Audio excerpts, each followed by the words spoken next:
Good evening. John here with an answer to a question about Excel. In particular, the student has asked, how do we go about formatting some decimal numbers so that they look like a currency, but have a rather unique format? And that is that they start with a leading dollar sign and a space, and then positive numbers as a decimal number, like 2409, but that negative numbers also begin with that leading dollar sign, a space, and then the negative portion of the number is located inside of parentheses. Now, that's a little different because normally we think about negative numbers in finance as being enclosed in parentheses from beginning to end. And so we want to make sure we recognize that that's what the customer's looking for and that we give them that. So what I've done first is I've created here a series of what I'll call slides. And I'm just going to bring this slide over and then zoom in a little bit so you can see. So I've created the numbers that the customer asked for, 2409, and in particular, the numbers -91. But I wanted to make sure my format was inclusive because remember, these are currency amounts. So what if the customer had entered 20 cents or 90 cents, right? -90 cents.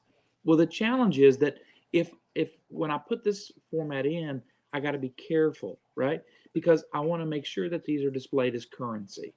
So let's take a look and see how we accomplish that. I'll just zoom this one back in again, and we'll put it back where it came from there.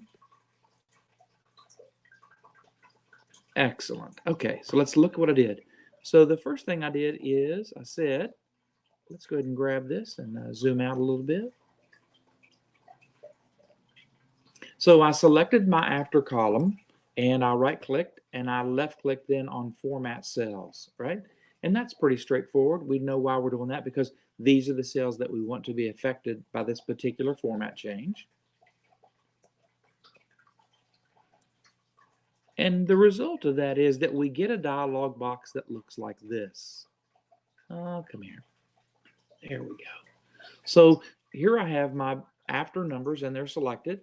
And I get the Format Cells dialog box. So what do? I choose Custom, and I put inside that dialog box the format $space 0.00.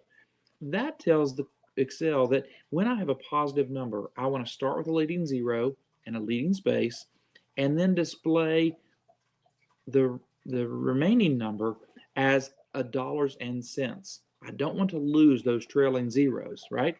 So in the case of 20 cents or of -90 cents, I don't want to cut off those zeros.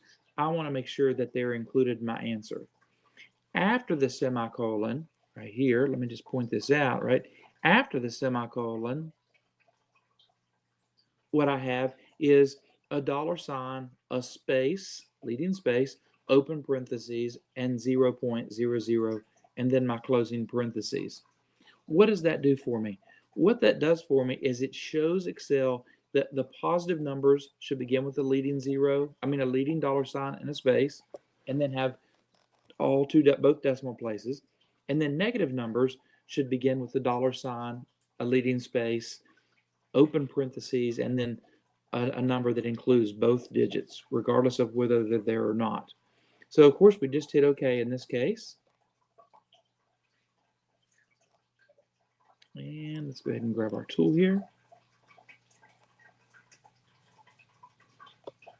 And let's take it our final answer here. So what do we have when we end, right? What do we have when we end here is that before we had 2409, and now we have 2409 with our leading dollar sign and leading space. We have 20 cents displayed as 20 cents with both decimal places showing, right? If I just put pound signs in there, it would remove any trailing digits. So I don't want to do that, right? I have the -90 cents as leading dollar sign, a leading space, and then 90 cents in parentheses, including all the decimal places. And in particular, the example that the student gave of -91 cents displayed with a leading dollar sign, a leading space, and only the 91 in the closing parentheses. So that'll find the solution for us. I appreciate you watching the video, and I hope that we can work together again soon. Thank you.